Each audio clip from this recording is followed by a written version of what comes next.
Hi, everybody. Thanks for coming to the UX Brown Bag / Tech Talk. I'm pleased to welcome Zurb here to talk about taking a holistic approach to designing for people. And I'd like to introduce Bryan Zmijewski, who is the founder of Zurb. And prior to founding Zurb, Bryan taught product design at Stanford for 10 years.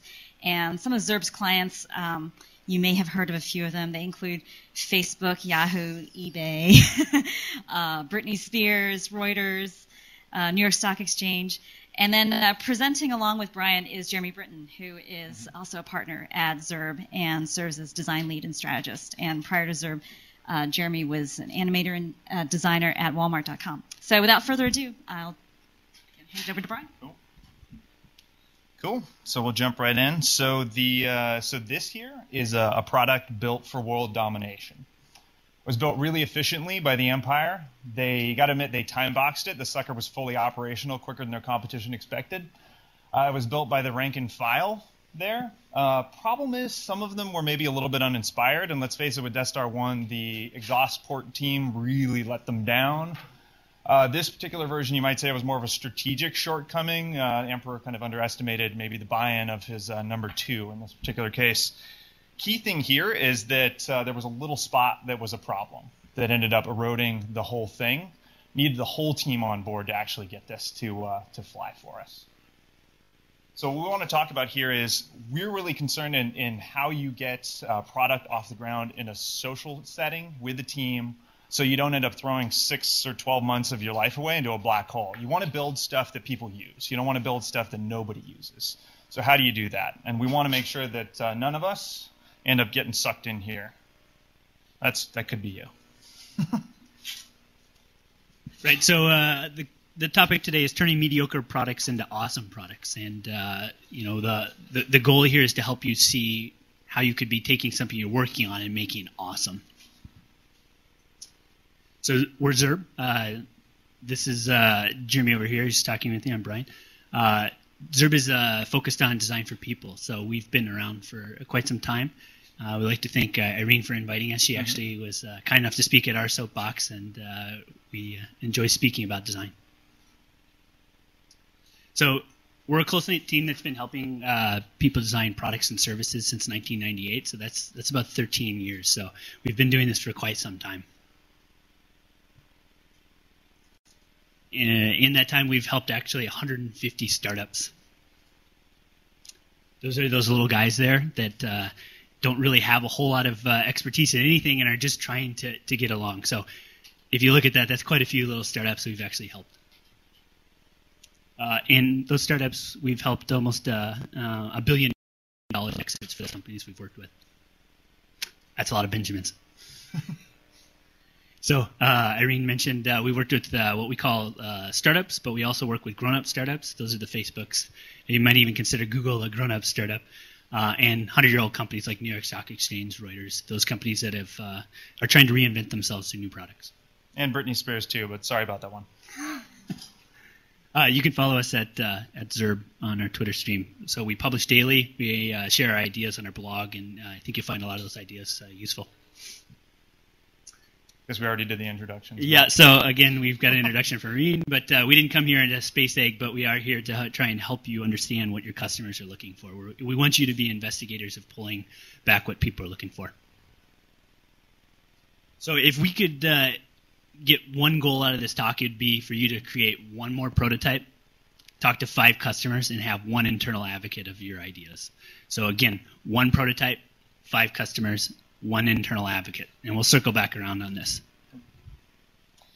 Cool. So I think one aspect of design that we probably are all a little bit more familiar with is really iterative design. It's the idea of actually taking a product and really moving that forward to stay ahead of your competition, to continue to actually build a space for yourself in the marketplace. But I think what we're really kind of interested in talking about here is we kind of all know the story of, for instance, the iPod. It's ubiquitous. It's cliche. We talked about it.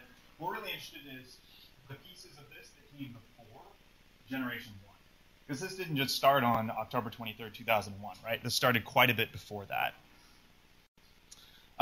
This is an example of as simple as a product can start. So Jeff Hawkins at Palm, if you remember, I don't know if you guys are familiar with the story too, the way he started out doing the Palm pilot, was actually carrying a little pen tab and a block of wood not unlike this around in his pocket. And he was sort of notorious for taking this into spaces where he would imagine somebody actually using this product and feeling out, how would I actually take notes with this? How would I, if I walked into I remember he was walking into the bathroom or something, if I dropped this, how durable would I expect this to be? Took into all these different kinds of concepts or contexts and actually made sure he lived with that. And what's interesting, too, is he did this at a time when everybody had kind of written off the idea that this kind of product was viable at all. There was just a graveyard of companies that had tried this stuff and not made it work. The Steve Jobs myth. So this is something, when we're talking about, again, very ubiquitous. We've all talked about him kind of ad nauseum. In a way, we're almost tired of talking about Steve. But one of the things we keep finding is there's sort of this myth of the idea of Steve Jobs as a lone genius, that he's somehow, springing ideas from his head and just leading that company right from the top down, almost as if he doesn't have another support network, or almost as if it's like the evil empire or something like, right? I mean, he's got the rank and file just sort of implementing things underneath him, and what's Apple going to do when he's actually gone? This is kind of an interesting story. We actually just wrote about this on the blog the other day. That's a little picture of our plush Steve Jobs. But Lewis, our customer service advocate, actually used to work at the Stanford Palo Alto Apple store. And he said one of the things Steve Jobs is famous for was actually visiting and frequenting that store quite a bit. He said one of the things he would do, too, is in order to not sort of disrupt things and actually go, oh, my God, Steve Jobs is here, and everybody sort of gathers around him, is he would actually literally hide in those bushes in the hallway outside and peer in so people wouldn't know. Of course, they immediately recognized this. All the employees were really nervous and were like, great, he's watching us. Oh, no, he's evaluating. What he's really doing was observing customers. And the key insight here is that, while some people say they don't do focus groups, they did do observation, and they do within their culture there cultivate a really, really deep understanding for how people, what they want, what their desires are, what their behaviors are, and what product might actually appeal to them. And the interesting thing, and this is a really long quote, but he had a big team around him, but he stayed invested in this the whole way through. This is something where he set up the strategy and said, guys, go, and maybe pops in again a couple months later. Maybe that's disruptive, maybe not. He was invested, and when he saw this thing picking up steam, he was all in every day. So carrying with that theme, if you look at the success of some of the products that Apple's created, it's about getting that buy-in early on and staying with it. Well, here's another example of something that it's not about necessarily creating the product. It's about understanding that your product is a network of people. So Thomas Edison was an amazing networker. In fact, he would skip meals ahead of time, or he wouldn't actually skip them. He would skip the meals in advance and eat ahead of time so that he could talk to all the people there. So he had a team of 100 engineers constantly working. But the neat thing about what his approach was he was constantly evaluating the ideas. So looking for opportunities within his own team to talk things out. So if and just looking at it, he would be constantly throwing ideas out of the team to try and work through the concepts. Which strikes us as the whole light bulb. Everyone is reminded of the light bulb through Edison, but there's a lot of better things out there. What he found was a network of people. So strangely enough, one of his successful prototypes came while he was trying to look at the solar eclipse with a team of scientists in Wyoming and realized while fishing that the bamboo filament was going to be far superior for his prototype. So the reason why that happened wasn't because of sheer luck. It's because he put himself in groups of people that were actually really smart and intelligent and were sharing ideas with one another. Which brings us to another great invention and concept was the Post-it note. So Silver, who had originally created the concept of the stickiness, didn't really have an application for it. In fact, he was trying to look for internal advocates at 3M for 5 years. It wasn't until Art Fry came along and said, oh, I'd love to use that for bookmarking because my bookmarks fall out of my hymn book. Well, it took another year internally and 2 more years before the product actually got to market. And it was a flop. It didn't actually go anywhere. The reality is they stuck with it and positioned the product differently by calling it Post-it notes and found an audience, and then it expanded and exploded extremely fast. That took 10 years. But what's important here is finding an internal advocate, finding someone that in your organization understands that it's not just a product, it's about connecting to people and finding an audience. So again, if we can walk away with something here from our side, it's if you can prototype just one more iteration on what you're working on. Talk to 5 customers of your product to try and figure out, is this serving a need? Can people use this? And find one internal advocate that can find something in your product and bring it to other groups within your organization. So we're going to ask you, do you want to get stuck and be lost in space? Right? The black hole? Do we want to go to the black hole? No. We want to find the next great thing. And that could be as simple as Kleenex. Or in your case, Google search. Right? You're looking for that next great thing that's ubiquitous that people say search is Google. Right? So you can't stop there. You got to keep going. So. Cool. So one of the things we wanted to do was kind of, break this down, make it kind of tangible by giving you guys an example that's kind of close to home with us. So we showed you, a lot of the logos. We're a consulting firm. We've done this for 13 years, so we work with a lot of companies, but we're also a product company too. At least it's one of the things we're becoming. So in some ways, that kind of experience that we've had there, we felt like, really kind of maps a little bit more with what you guys are doing here. So I think the key thing to understand is, like in our environment too, in environments where this team works, it's very open. The channels of communication are very open. We work really hard to build a culture where there's a lot of opportunities for some of those little fruitful kind of crossovers. Like, the Edison example, while he's fly fishing with some friends, on a science expedition, suddenly becomes something that actually becomes an innovation that, can be the spark to kind of create something with the product. How do you do this where you take with the team all of these different things you could be doing that are scattered, they're disparate, they're all over the place? How do you start to get some of that stuff to actually coalesce? That's really kind of the question we're sort of posing. And with this example, that's what we want to kind of, hone you guys in on. So this is Bryan at his desk. We can look at it as sort of with an anthropologist's eye maybe and kind of note the spotty hygiene and an atrocious diet of energy drinks, although he has his family photos up in the corner too. I got some orange juice. Come on. Oh, wait. That's Sunny D. Okay, that's terrible, Bryan. But so for this, what we're going to do is we're going to share just kind of an example and walk you through just how we approach this too. And we're kind of interested in some of how the overlap here with how you guys do these things. And just share a little bit of like what we mean when we're talking about, the one extra prototype, the 5 extra customers, the one internal advocate, because we've experienced this ourselves. And the idea was with this, it's an application we built called Verify. We did this faster than we had done, any of the ones we had actually done before. And it was because we basically took some of our own lessons for our own screw-ups to heart and really work hard to apply them. Right. So we've worked with tons and tons of things. This is a great opportunity for you to talk to us end-to-end solutions. We can talk about all the pieces. So we're going to use this as a great example of thinking about how you develop your product. So. So one of the things in developing this product is we went straight to a market opportunity. We saw things happening in a market. We didn't know all of the pieces, but we had a clear vision of some opportunity in the marketplace. I'm not going to speak to these slides because these were actually slides internally. So these slides you're going to see are more about our process and the pieces here. So we'll talk through some of these. But we had some vision of what we were looking for. Yeah, the key thing there is this was put up there. This was part of a thing where we were kind of in a setting kind of like this, although we got a smaller team, to get us excited and motivated and moving towards something. So. And as part of that initial setup, we use sketching as part of that to communicate ideas. And we saw a market opportunity between something that was very market-driven and user-driven and testing users. There's focus groups on the extreme side and user testing on the other side. And we found a sweet spot. And we tried to communicate with that within our team. And sketching is a great way to do that. One of the key parts in starting a product for us is actually aligning ourselves with the market. It's thinking about the username, but also thinking about what the market is. And in most applications and the things we work on, we try to find 3 specific areas that we can focus on an app to create that connection with the customer. In this case, we found 3, and we were already thinking about the internal marketing effort here. We found things that would connect with people: ready, run, report. Were 3 key parts of this application, and then they connected to the market.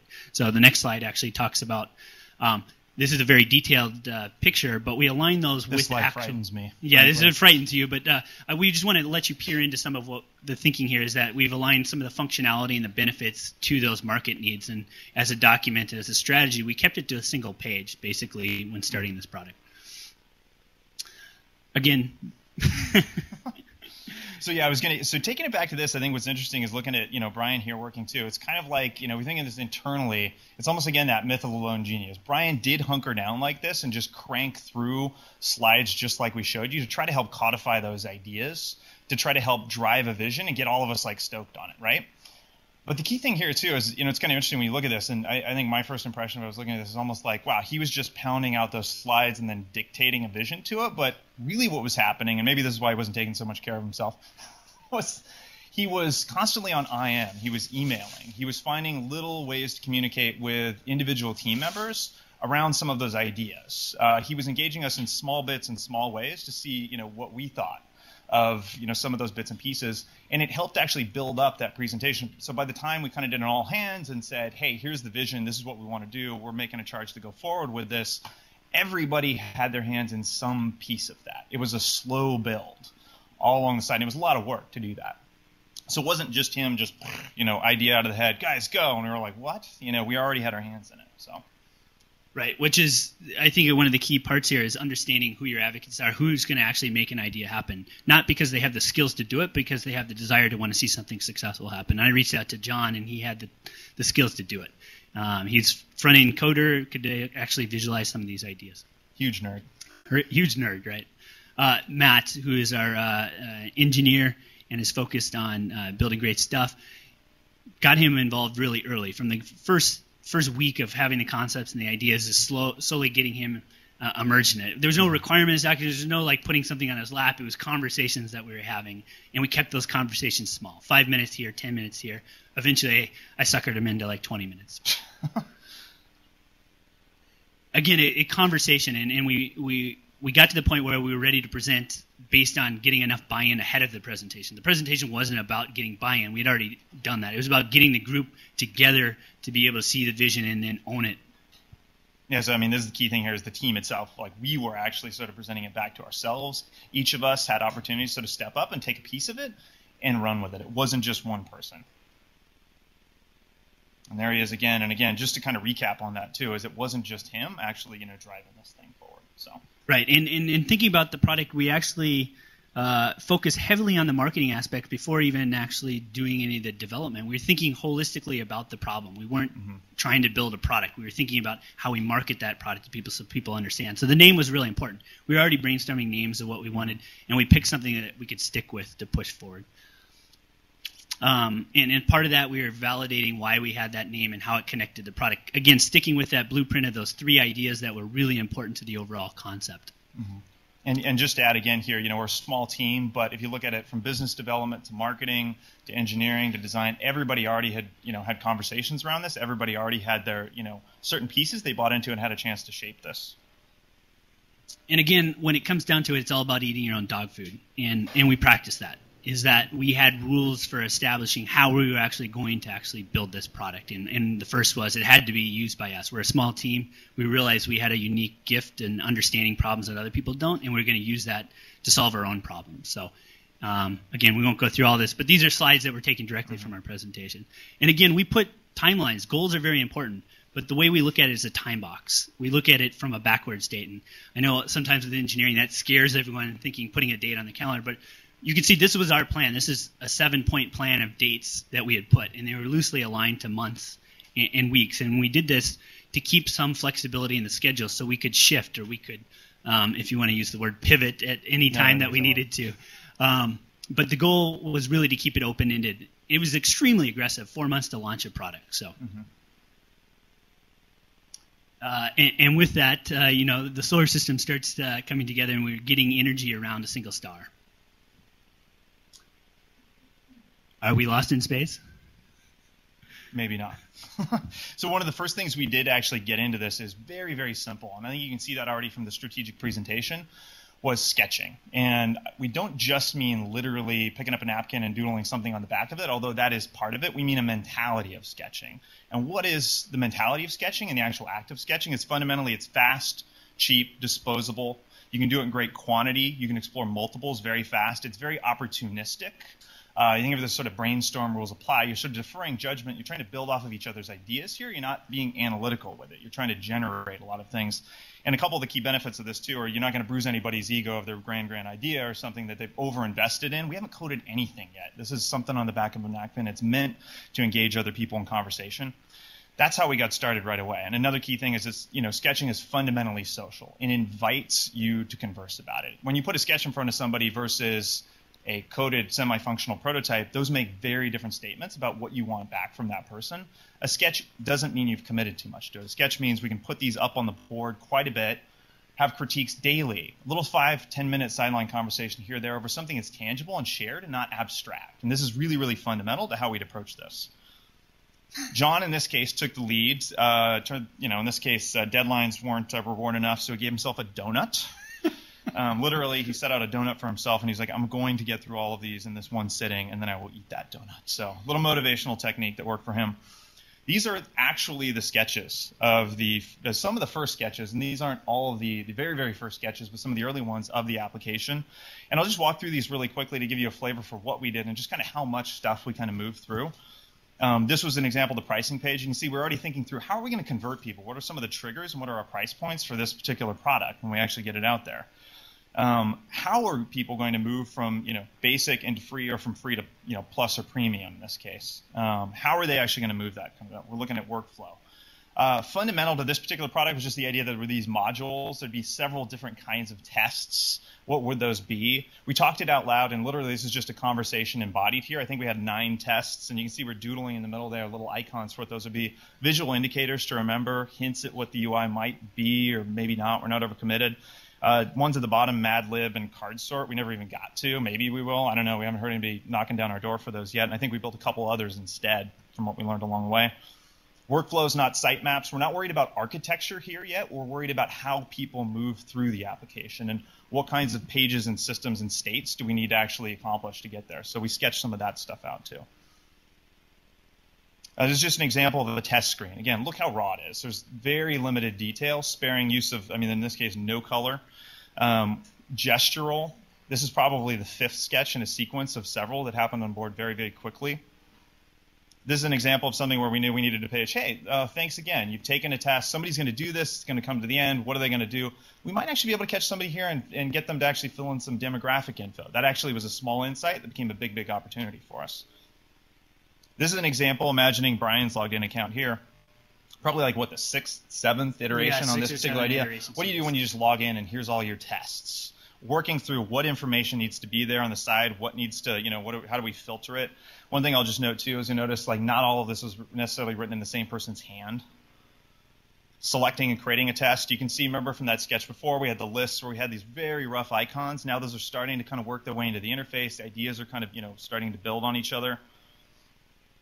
Example of a multi-step flow. We knew we needed a guided way to people to do it. So, you see there's kind of this thermometer at the top and kind of a 1-2. We were thinking, how do we structure this so people understand? We're making them do a lot to get something that's very simple and small into the system. How do we just guide them through that really, really easily?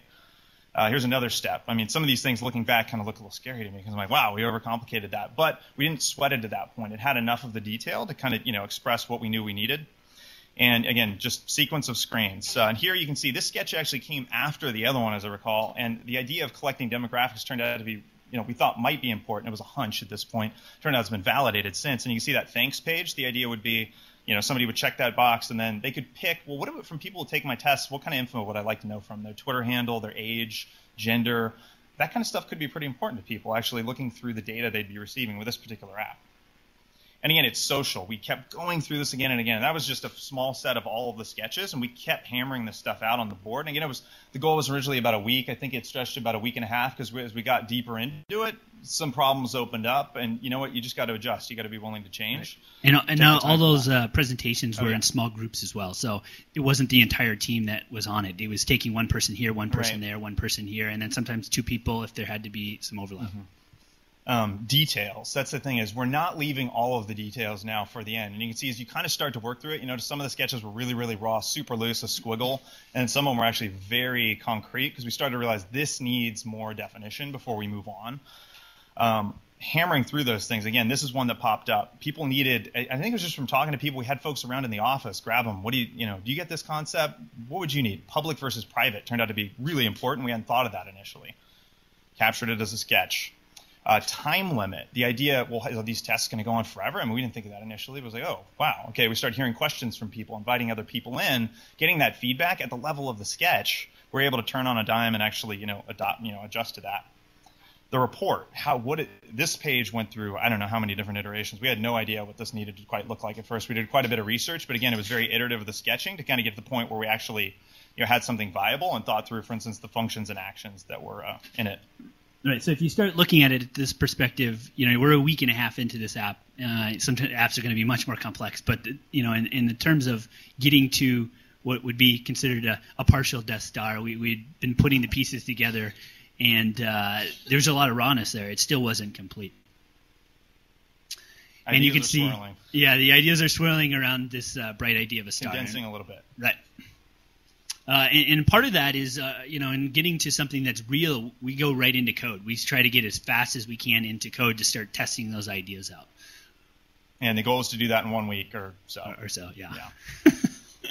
Always an ongoing thing. So again, staying to those 3 proof points of those ideas around what the app was, we were still focused on it. We were using those as a guide to keep the team aligned with the ideas and then move into the front-end code, ready, run, report. So we use those as a guide. And you also need an intern to help get your ideas done. So we got an intern. No, that's Dave. He's super fast. Yeah, Dave actually started as an intern and now works for us. But John drove this vision and took those sketches into a front-end coded prototype based on the collaboration back and forth. So he was an equal participant in the sketching and evaluating those ideas before going into the front-end component of the design. Matt, the whole way, our developer, was through the ideas, through the sketching, didn't touch any code, didn't look at it, didn't start anything up, was participating at the idea level to get a better understanding of how this was going to unfold before committing to setting up his file structures and stuff. Again, the team still a little bit lost into space, but at this point things are starting to come together, right? We've now formed the band and we're creating some good music together, and this is a pivotal point in creating. Right. I'm sorry? It was music. It was music. Okay, music. So at this point we've got some great momentum, and this is a critical part of actually visualizing the idea of what your product is. Star, boom, things are happening. Fusion. So in this process, you can see that ready, run, report, which is a marketing concept, actually started fueling our prototype development. So all of these were static HTML pages that we were creating, and we started just building them out in a structure that allowed us to see what we needed to be building. Again, ready, run, report, went through and prototyped all these pages. Again, no code has been done on the back end of this application yet. Which takes us to those original sketches. So you saw in those HTML prototype pages that things were actually looking real. They were starting to actually look like a product. So if you take that, this is the first example of an HTML prototype. Not everything is great, but from the initial sketch to this, you can see there's a lot of mapping of the ideas, and you start to understand spatial relationships, because with a sketch, there's not a whole lot of room for getting to those details. Once you get to the actual code, you start seeing how things balance out. Again, here's one component of that, which we saw earlier, setting up a test. So in able to set up a test, we had a quick sketch here, and then here's the first prototype. Again, we kept those icons really loose. They were sketches. Even the code, green underline, we weren't worried about all the aesthetics at this point. We had random colors in there. It wasn't clear that we had a consistent style guide, but it got us going. I wouldn't say we weren't worried. We got into arguments totally at this phase, but we didn't get stuck on them. We were like, okay, we got to come back to that. So there's another one. Again, quick sketch. Here's how it turned out as a first prototype page. Again, you've got a lot of those same elements there, and you start to see the balance of page. Do people understand what's going on? Again, still a prototype. Prep page turns into the same page. We've got an upgrade path. We're trying to collect money. You can see how it translates into an actual HTML prototype. And we'll address these pages later in the talk. So now we've got serious things happening. Clouds are forming around our star. So we had the front end done enough, and it was enough to start building. So we entered into a rapid development phase. So we grabbed Matt, he got his hammer, and got cracking. He was really focused. This was a lot of time for him now, because we removed so many unknowns, for him to hunker down and focus and just get stuff done. We didn't get in his way. And the key thing here too is he didn't have a ton of questions, because again, he already had participated up to this point. Yeah, it wasn't dumped in his lap. He was a part of the process the whole way. He was driving decisions. And he knew he had a team around him too, supporting him. Then this guy showed up. This is Dimitri. He's right over here. He's our lead marketer. He talks to a lot of people. It turns out he found an opportunity to speak at demo in Palm Springs in front of a lot of people relatively soon. So we go for it. We had a date now. So we had, before, remember, a loose timeline. Now we had something as a team to rally around and drive towards. And, it's always that struggle when you're in that product. Where you find that kind of point where you're just like, things are moving, but at the moment, I don't know. You come back from the weekend, it's Tuesday already, and you're just like, what's going on over there? Like, is motivation up? So this helped kind of create a little bit of a shockwave to kind of press on through with the development. So he really got cracking then. There was some unrest from the design team, but he kept his cool. And we finally had something. We had a little something that started to stand on its own. And we took that with us to demo. So we built that first functional build in time for demo, had it ready, and put it in front of an audience. And, admittedly, it was kind of skeptical. Folks might recognize it. But people are a little bit, they're on their BlackBerries. They're not that impressed. They're kind of doodling. Do we have their attention? We had initially, there was a floor time talk, but there was also a 90-second just power through demo here. So what you can see is Dimitri and Bryan got up there with the countdown really quickly and did this sort of sketch narrative that was actually relatively easy to do because it was sprung from all the ready, run, report kind of ideas we'd already talked about. We'd already worked over as a team why this was important to people. We already had people validating it at the sketch level, so we knew what probably would resonate. And I remember, Dimitri, there was just like beads of sweat off your head, too, because we thought it was this great idea to do this like Bob Dylan style, hold these sketches up and then drop one at a time at cues. When you're holding 40 sketches loose, he was just like, doing that, but he did a good job. He dropped them all on time. So, and the idea was we took something that was like that, and with a little bit of help from Matt too, before we go, going, you don't want to click there and show that during demo type stuff. We sold it like this. There was, it was big, and we wanted to get people really excited. Sales was a big part of it. Yay! People. There was some excitement. There was some genuine excitement, but again, this was the first touch point with some of these folks. We had some resonance with the people who were there. From that, we had a lot of signups for a private beta, generated some excitement. We had a bit of a customer base already brewing. There's already people to talk to who are out there in the world who potentially want this stuff. So what do we do next? So this is beware. That is the lollipop of mediocrity. You lick it once and you suck forever. So at this point, details, right? Details, and none of them are small. We got to work this thing over. This stuff's not good enough. So this is an iterative prototyping phase. And again, there's not like the big strategic questions. The big questions are kind of already off the table. We already know some of this stuff works, but we're getting an idea for what doesn't work. So we're going to simulate it and really work on the performance aspects of it. Right. So you can take us back to these original sketches. If you look at this, here's an example of the test. Here's an example of that first prototype phase that we had.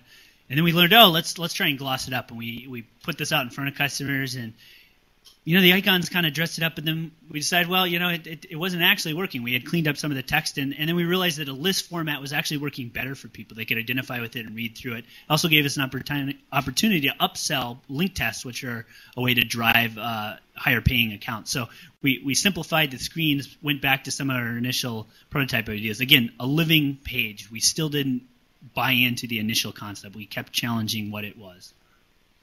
Again, here's another example, the mood test. You saw this page where we went to a prototype phase. And this is actually closer to what we have today, where we've actually refined some of those ideas. We got rid of the 1, 2, 3, felt that it didn't actually help encourage people to get through this process. We had little green ticks to help people understand that those might be important. And we created a linear flow that drove people down the page. If you recall the prototype page we had before, the instructions were on the left side. Here we've made it a linear process. Again, we've kept some of those initial ideas with the sketching in there. And this is kind of interesting. I mean, you think of the argument for this. The original idea was, we got to have the buttons up full. The form can't appear long. Designers, it can't appear long. Nobody will want to do this.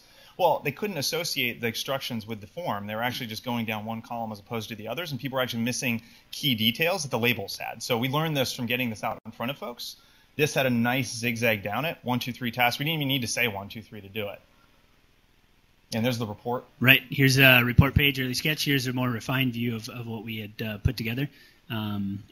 Again, we actually started using this and putting this out in front of the customers. Here's an example where you just asked, how do you tell time? We had 2 visuals of a watch and a phone. 80% use the phone. We've got some great information about the actual reporting feature to pull back into the prototyping phase. And you get quick input within a day. And for our standpoint here is using the tool, and it was just asking, in this case, an interesting question.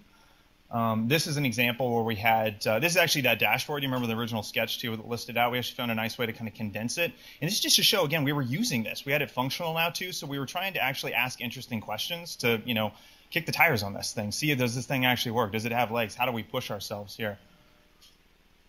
As an example, another one of the tests too, there was a click test where we would refine, and you remember some before, there were sort of scattered lists below kind of an image. This, we actually refined the technology for aggregating common terms to tell what's the pattern Apparently on this page, they remembered design a lot. Gerbils? I don't remember what this page was.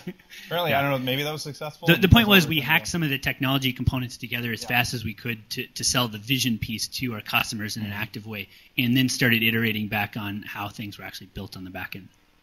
This is an interesting one, too. This is, we talked about those icons before. We decided this is a question that came up. Do people want refined icons? Do they want visuals for these things? Or do they actually like the sketch? And, argument ensues. Well, let's just put this out there. We got 183 responses relatively fast and had some pretty good indication for, what our audience was actually interested in. Again, we might do that again and test it again. Right. So, again, this is pulling this stuff back together. It's keeping the team together, keeping everyone focused, and making sure that there's collaboration happening. And at that point, it's easy to say, oh, someone else is handling sales, or someone else is handling marketing, or someone else is doing the back end. But you got to keep vigilant and you keep focused on the initial prototype. What are you actually trying to build? Mm-hmm. Again, it's going to that dog food analogy is you got to eat it. You got to keep focused on what the initial goals were and not lose sight of the fact that you need to use that app and keep working on it with your team. So we launched the private beta. First day we launched it actually with the payment system, we got a customer. So we actually had validation, and we could work with that person to figure out what we needed to be building. Celebration. So from that time on, it would be easy again to fall onto that, we built a product that people want, but that's not the case. Yeah, it was almost the case, but you're not done yet, like Bryan was saying. So we learned two things relatively quickly, and again, this is specific to the application, but we're just sharing with you kind of how this process kind of goes. The tests weren't that easy to take, or as easy as they should be, and people weren't upgrading. We thought we had this great kind of upgrade path of some of the demographics. It just wasn't happening the way we wanted. Conversion wasn't there. So why was that? And again, you can see from some of the sketches before, we really focused on some of the mechanics of the person setting up a test, which kind of meant we didn't spend as much time with the people taking tests, and there were way more of those. So we went back to the team and started working those over. John took the lead again. He was driving a lot of this individually throughout.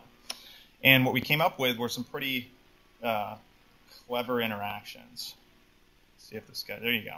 So this now shows the state of the test where you click it, it quickly moves out of the way. In this case, there were label tests. People didn't know how to fill in the labels. You can see those little blinking pieces there, those indicators, and the way they moved in. People now recognized and just intuitively understand what to do. You're filling in labels to describe things based on the question you just saw. This wasn't happening before.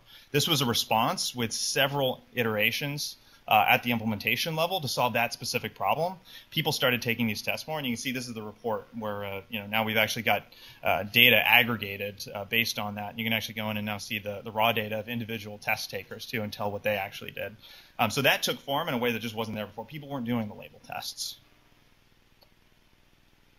There's another one, a click test, and you can see the refinement again. Click, it slides out of the way, which is a cue that the instructions are at the top now. We used to show the instructions super big. Do the click, perform it, collect demographics, and you're done. And this is a key thing right here, too, is how do you get people to take more tests? It's expensive to get one visitor to come in, but what can you do while they're still there? People do, like we get emails all the time. People do 30 or 40 of these things. It's just addictive. You just kind of go through, and they're all so fast now that we actually end up piling up quite a bit of data. That wasn't happening before. So this little thanks screen turned out to be really, really important. People didn't understand how to do what we had was called the annotate test. So you're going to click and drag. We did this instead. We did this little animation while people were waiting just to stop them and kind of give them a visual cue and a sort of a functional cue for how this is going to work. So when they click to take the test, now I get it. I leave a note like that. This is stuff that just wasn't working. It wasn't performing as well. So again, by kind of opening up the customers and looking at those problems, we asked more questions. Well, why isn't it working? And the refinement on it, I mean, I was pretty happy with it. This is pretty cool. It came together. Again, and that's still sticking with that original goal and thinking about that original timeline. We never lost sight of the fact that we were trying to time box this effort. We were trying to go and build something that was great, and we limited ourselves based on some time. On a submission, we didn't hit all these time frames. It was like, first one was like a week and a half, maybe a couple weeks to get through the second one. All told, Bryan? It was like 6 to 8 months, I think. Right, 6 to 8 months to actually launch the product. But if you look at the timeline and the things we did, I think the time was well spent. And it wasn't the only thing we were working on, so. Right. Pat.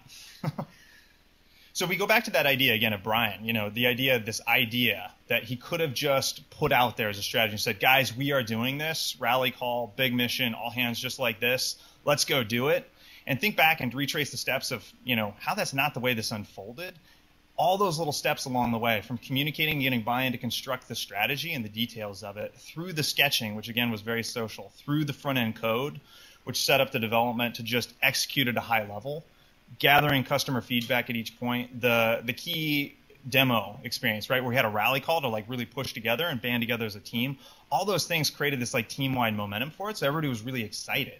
And that motivation that we kind of tapped into was what helped really move this forward. So it was a very, very social thing that really led us up to, the launch of the product, and we were pretty happy with it. So here's cool. Some more examples. Jeremy will go over some other products that I think you can identify with. Yeah, so I mean, the idea here is just that, excuse me, that in addition to that one, that was kind of an in-depth example, kind of end-to-end of something we've been consumed with because we've been working on that really, really recently. But if we look at this, this isn't obviously, just us, and I know a lot of folks here too know there's a really, really rich history to borrow on with some of this. So we just wanted to share some of our inspirations to kind of show, sort of where our thinking is with this. These are a lot of the fathers of modern industrial design. You've got Loewy, Teague, Van Doren, and Dreyfus, I think, there. And I don't know if you know this guy too, but I'm sure some of you guys do, is, Henry Dreyfus. And, what is he responsible for? Train, icon of, what a train is, streamline era. This scary contraption, which was a lot scarier before, if you think of some of the metal implements that dentists used to use, still looks pretty darn close to what my dentist actually has today. The telephone, which was an icon. It actually became what the telephone was. This is the I Love Lucy telephone, Western Electric. I still want one of these things, too. I'm going to see if I can hook up Google Voice, too. And I got this whole idea of what I want to do with one of these things. I think it'd be cool. Was an icon of telephones until you guys and some other folks kind of knocked it off its pedestal relatively recently. And he wrote the book on this stuff, Designing for People. This is actually a big part of our heritage, too, because interesting point here is, we said design for people. This became kind of our mantra. Not even quite fully realizing, we went back that we were quoting his book from the 50s. This is the birth of ergonomics, looking at when you're designing products, how does the human body actually interact with what's there? I think now we're very much more, thinking of how does the human mind interact with it? How do people socially interact with these things? We've sort of anteed up the problem. And this is albeit kind of blurry looking sketch, but this is the or page from that book. And what's interesting about this is the example of a process of building the Hoover vacuum cleaner, which again is a famous icon of industrial design. What's interesting here is, again, how social it is and how similar this is to what we've been doing. Right from the get-go, you can see, right in the top corner, very similar to kind of the Bryan scene with fewer energy drinks. Everybody around a table, all sorts of different, and that's kind of a key point too, is you look at the different disciplines in that upper slide too, from, in this case, it might be their clients, but all sorts of different folks going immediately into kind of a sketching or prototyping phase. So you can see these things kind of unfold and realize how they're working over and building on top of the ideas together. And I thought this was kind of a cool picture too, as this is Dreyfus with the president of Bell. How did he get to that telephone? This is pretty cool. They have a wall full of these prototypes. You look at how many different experiments they did together, and think of that wasn't just them going, no, not quite good enough, let's just try again. They were constantly getting feedback from people, having them testing it, picking up, wooden and clay model prototypes and doing this kind of thing to arrive at, better answers. They're putting them in different contexts, just like the wood block, Hawkins and Palm, right? They were like, let's test this thing out. Let's see how this thing's going to work. This is enlightened trial and error. This isn't the lone genius. This is a team working together. Go back at the same time, you look at some of their competition. So Henry Ford, this is the explosion of automobiles, right? It was Cadillac, the LaSalle. Up till then, there was the Model A, Model T, Model A and the Model T. They came up with the LaSalle, explosion in automobiles.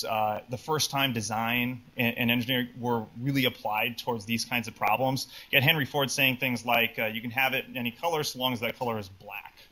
Well, LaSalle came along to this in the Kodak, and this was Teague in this case too. You look at what they were able to do. Well, how do we re-energize a product in this case too? We have something established. Does this look familiar to anybody too from a little move? This is back in the 30s. That another company has actually employed, just copying what was done before. Borrowing on the history and their lineage to innovate on something they had. And there's this last example too that I thought was pretty cool. Was so this is the sort of top-down measuring cup. The cool thing about this is there was nobody had a problem with a measuring cup. There just wasn't a problem, right? I have a ton of these things. I keep collecting them for some reason. And they figured out that there was an opportunity here through directly observing people. And what they noticed with this particular example is what do you do when you got a measuring cup and you're pouring it from the counter? Everybody can kind of bend down and kind of look at it like that, right? Like, well, why do you have to do that? Nobody in those observations said, we've got to, I really wish I didn't have to bend over and do that. I just accepted that that was the way it would be done. They came up with this innovation where, based on that little slice there with measure, if you just look down from the top like you'd naturally be standing, you can actually read it.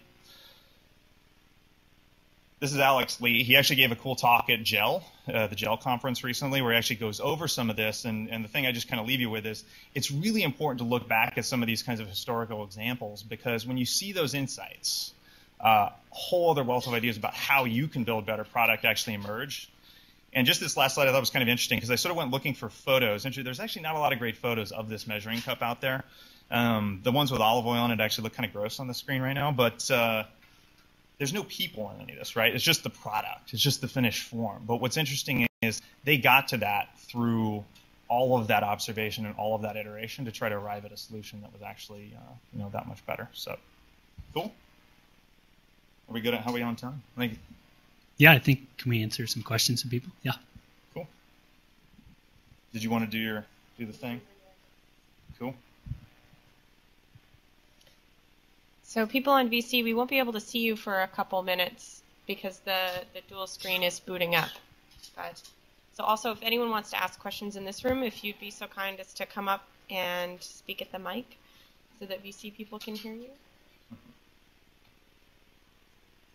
I brought a T-shirt to the person that asked the toughest question.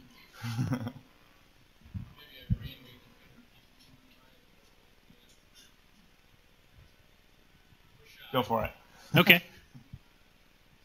So you guys are out creating awesome products?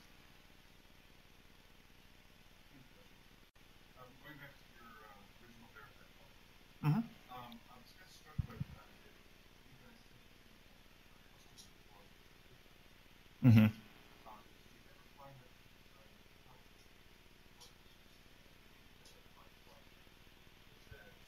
our teams are out their business as well?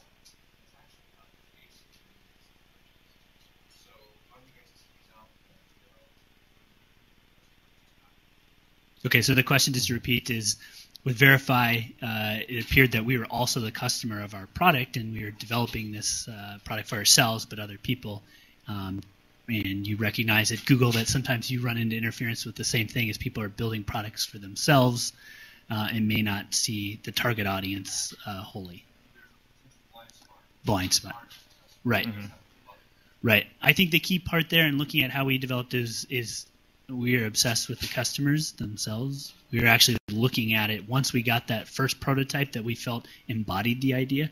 We started talking to people and getting into people's spaces and demoing it. I think once we had a demo, we showed up at 10 customers' places and told them to pull it up and started asking questions and getting a light feedback, just talking about the concept and seeing them use the actual product. So we got into the customers' spaces that would be using this particular item and learn from them. Now, we could be blindsided by that, but I think as long as you understand and identify who those customers are and start talking and having those conversations, they're going to give you real advice. Or at least you're going to observe some things that maybe you didn't see before. Mm-hmm.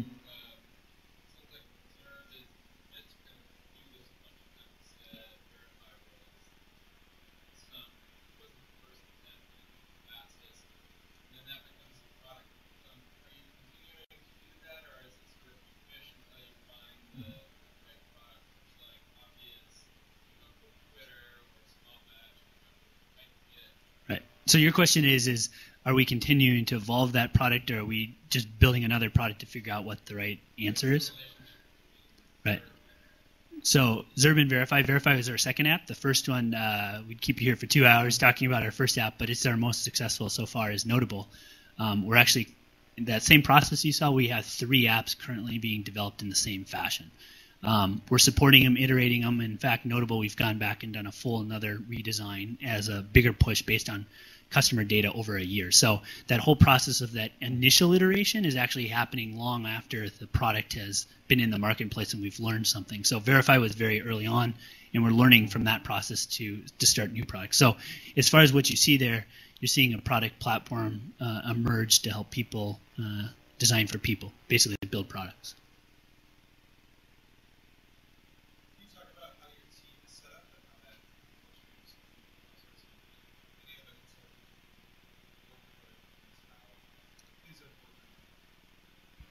Right. Yeah. I mean, that's a good question because it's something we've really kind of honed and keep kind of configuring and changing. And, as the team kind of grows, it's always a little bit in flux. So every like 6 or 12 months, it almost seems like there's almost this need. You can tell the teams are sort of tipping in another way, and we've got to kind of change it up.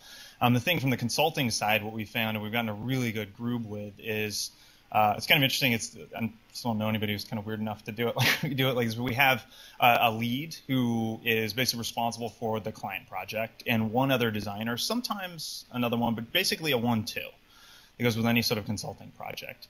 And that's really key. The key thing is for every designer, they're there with the opportunity to be groomed to be a lead.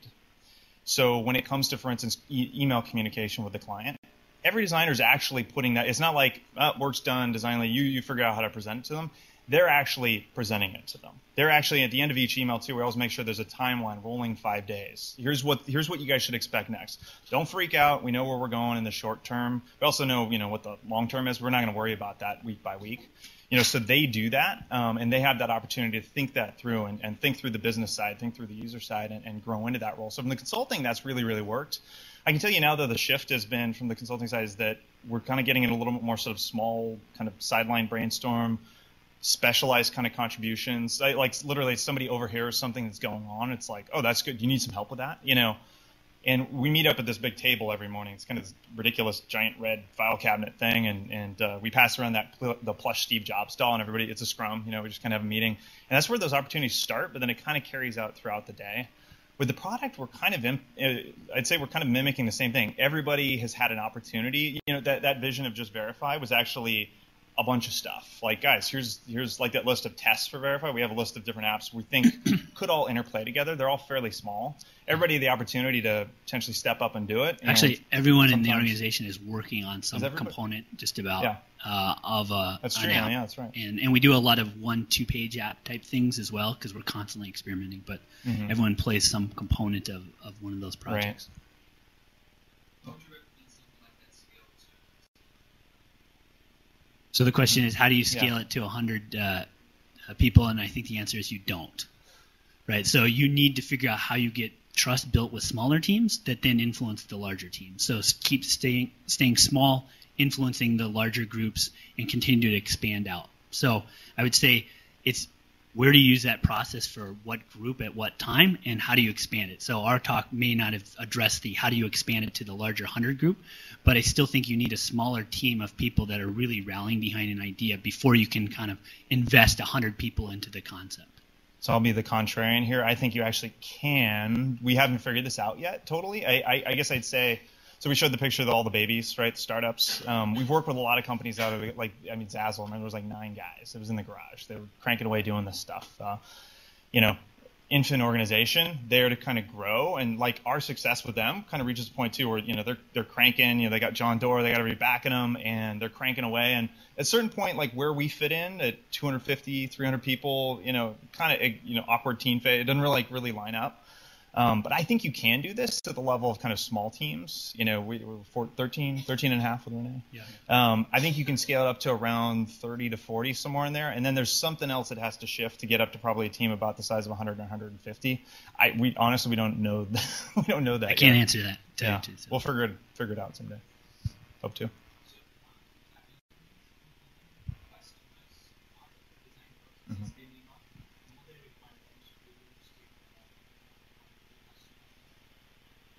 Mm-hmm. Right. Yeah. No, I mean, it's interesting because I think. So just the question again is customers all have different requirements and are looking, you as a product designer or someone working on the product is trying to rationalize the difference between everyone's requirements to something that turns into a product. Mm-hmm. Right? Or they don't even know. Right. Well, right. Yeah. So the don't even know part, I guess that's where it really kind of comes down to body language, reading people. I can tell you this is something we do with our team a lot now too, is we bring in more direct observation and even remote testing. Sometimes, and I find this too, is like sometimes we're doing this, when you're not experienced doing this, there's this tendency to miss the side, the frustration. They just click over here and they keep moving on. Like, whoa, what is that? If you can catch those kinds of moments and learn to watch and see them, ask and kind of unfurl, like, well, what just went on there? you can actually unravel a lot. This whole wellspring of assumptions that they're bringing in. I can tell you with you need to hide behind the bushes, right? You Oh, need to it's like be job. Yeah, well, an observer at some point and not asking for the answers, but putting things in front of people and observing them interact with it and finding what those sparks are. Right. Yeah, I mean, I think that's definitely part of it. And I think I'm trying to think the other part of this too is just how you set up the context of what you're asking from the customer is really, really important. I can tell you, I found myself in the middle of user test too. It's like tired. If you're doing a lot of these things or something, you can get to it's a 6 straight one or something, and then you forget to just welcome the person in. What are they doing? Set the context, and then you've got 30 minutes of just crap. It's like, oh, we screwed them up. Like they can't give you much because they don't understand sort of what you're hoping to get from them. And part of it has to be kind of natural, but setting up the context is really important. Starts with an email. Starts with another strategy is don't bite off too much. Stay focused on a few key ideas, and that gives you insight into the bigger picture. So don't confuse them up front with too many requirements. Cool.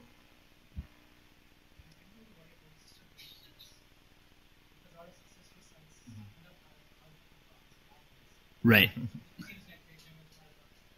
Right. So performance, when do you start thinking about performance? In the case of our products fill somewhat of a niche, and we have performance issues that arise, and we address those as we're building our audience. Obviously, with a Google-type audience where you put something out as a link, you have instant problems of making something function if you haven't addressed some of the performance issues. I think if you look at the growth chart of all the apps that we work with, there's typically a growth chart that looks like it's building, and you start to understand where there's going to be performance problems. The part that we were talking about in that presentation is really identifying and building something for that customer data. At that point, in a large organization, it's really about trying to figure out if you have something there, do you double down and scale it and figure out what the technical components? It might even mean rebuilding the back-end components of whatever you've built. But we still look at that initial engineering effort as a prototype effort. And in our case, we might have more of a grace period to build into something as opposed to setting a link up and a million people hitting it like instantly. And one thing I just add to that too is if you think about it again, you go back to that early investment just from the early ideas. I mean, like Matt, our lead engineer in this case too, he has opportunity to call shenanigans on a lot of stupid ideas. They're like, oh, that's just how you guys are biting off so much there. That's going to be so costly. Why would we ever get ourselves into that?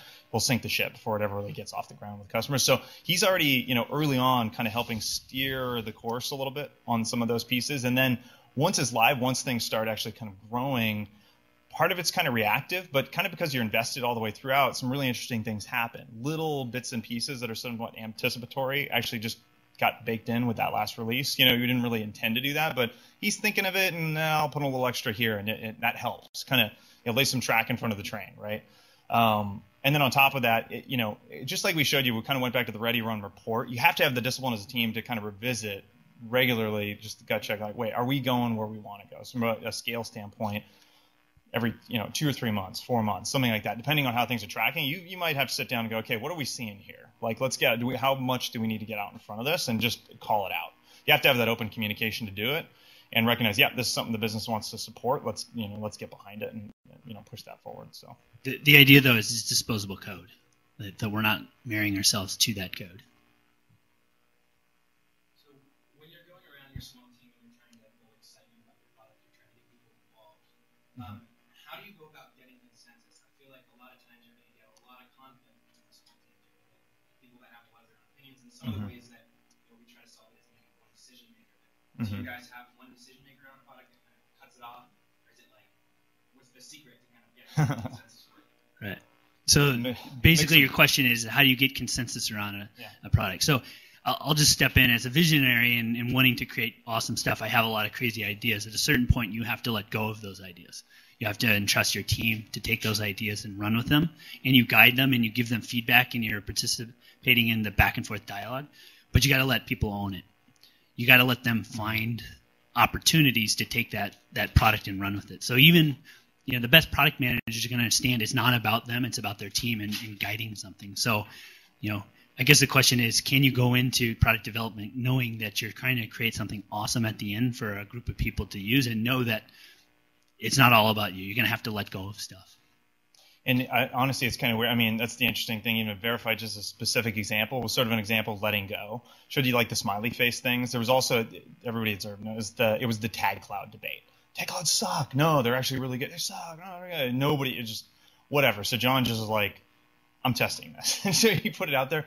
Key insight here, that was just Verify, but it's like, don't get stuck with that. If it's really important, get some outside feedback, do a gut check, and that's always a really powerful. I mean, kind of going back to some of your tests, how do you get good input from customers too?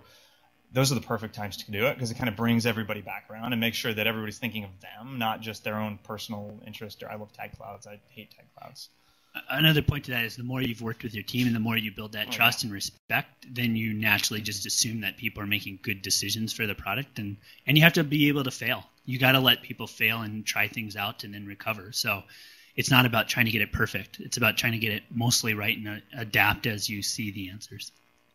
And I mean, it's a tough thing to do too. I can say we had so I'll use an example. It was this one kind of little services update we did with the team, and I was dragging my feet doing this too. And Bryan was kind of getting on my case to do this, and I sent it out, and it was just this long-winded email to the team, and it was like, it's got to be done. At least I did it. I got it out, and he shot back feedback like, hey, cool. 4 things wrong with it too, and I was just like, okay, dude. So just let's step back from this.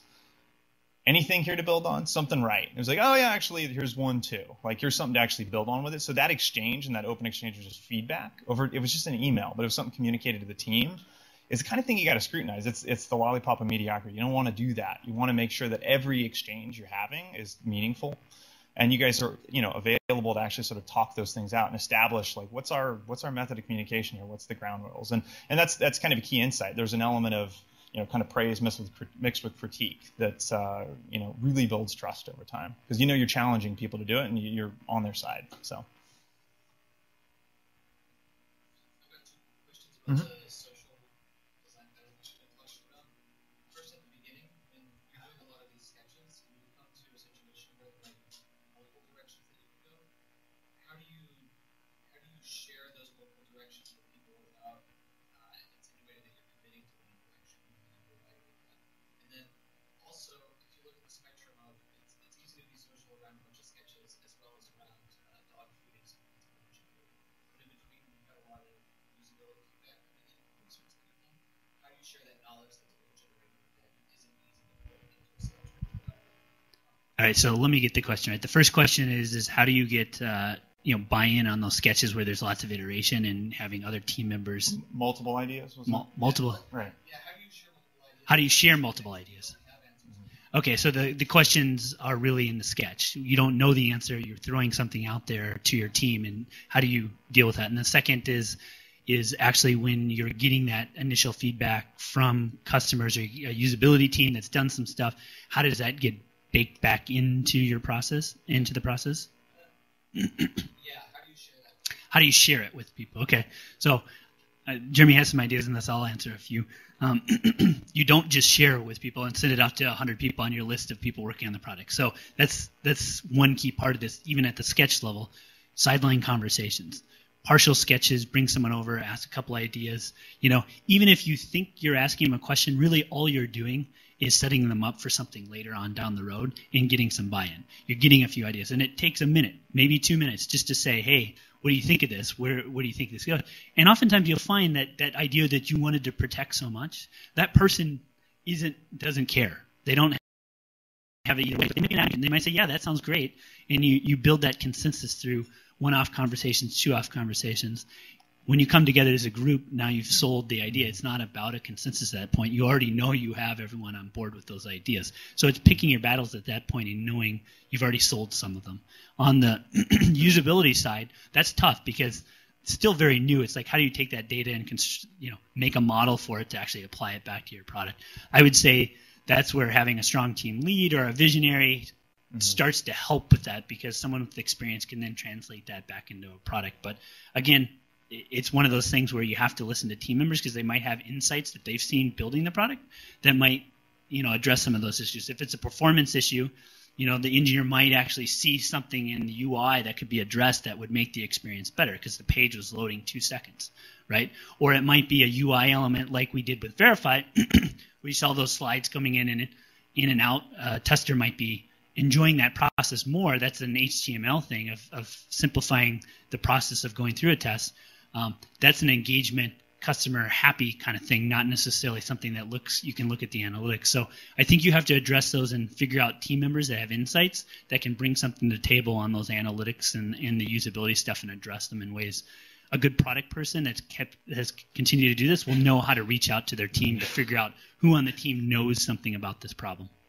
Yeah, I mean, the thing I'd add too to those are from the usability standpoint, just asking good, meaningful questions. And I'd say Matt here is awesome at this. I can't tell you how many times it's like a couple questions. We want to collect some data. We want to collect a bunch of data. Why do you want to know that? What are we looking for? Like that's fundamental. You get that out of the way, and you got something because you know what are we projecting, what do we think the problem might be, and where are we going? And it's such an easy thing to miss. And on the other point, like you're saying, how do you even get that going? Kind of building off what Bryan said, I'd say you break the problem down, make it smaller. The antithesis of this, I'd say, is like Mad Men. I'm a huge fan of Mad Men, partly because I love that agency, advertising kind of feel where they do the thing that just terrifies me, which is they bring the client in, and they've got the little, or it's turned around, it doesn't have a little, and it's like, ta-da! We just spent all of your money doing this. Hope you like it, right? Terrible, but that's the way we communicate with a lot of our team members. Like he's saying, you gotta break it down. You gotta build somebody up, and be open to that, and open to helping them. Having somebody else on your team actually steer the way to that, so there aren't so many surprises and kind of big ideas there. And I think the key standpoint there is I think design awareness and literacy are all of our responsibility. It's not a designer. Shouldn't be like UX designer. I'd still say it's not no offense, but it's like. It's an organization-wide mentality. It's cross-disciplinary. It's fundamentally has to be. And on the flip side, from a designer's responsibility, we got to be more technically aware too. We got to know what we're asking. We got to be pretty savvy about that stuff. That's how you actually create crossover, right? So when we're saying advocating sketching and things too, I was looking at Steven Spielberg the other day too. I mean, how he did it. I can't draw. He said but I can get some stuff gesturally down on the page enough to kind of get an idea across. It was chicken scratch, right? It wasn't great, but he did fabulous movies, communicated his vision doing that, even though that wasn't his expertise, right? So on both sides of it, there has to be more crossover, more awareness, literacy, and then expertise from each corner, so there's more overlap. And right now, there just isn't still enough overlap out there. So looks like Irene wants to say. Yeah, I know. I'd like to thank Bryan and Jeremy for Thanks. coming to present. Thank you very much.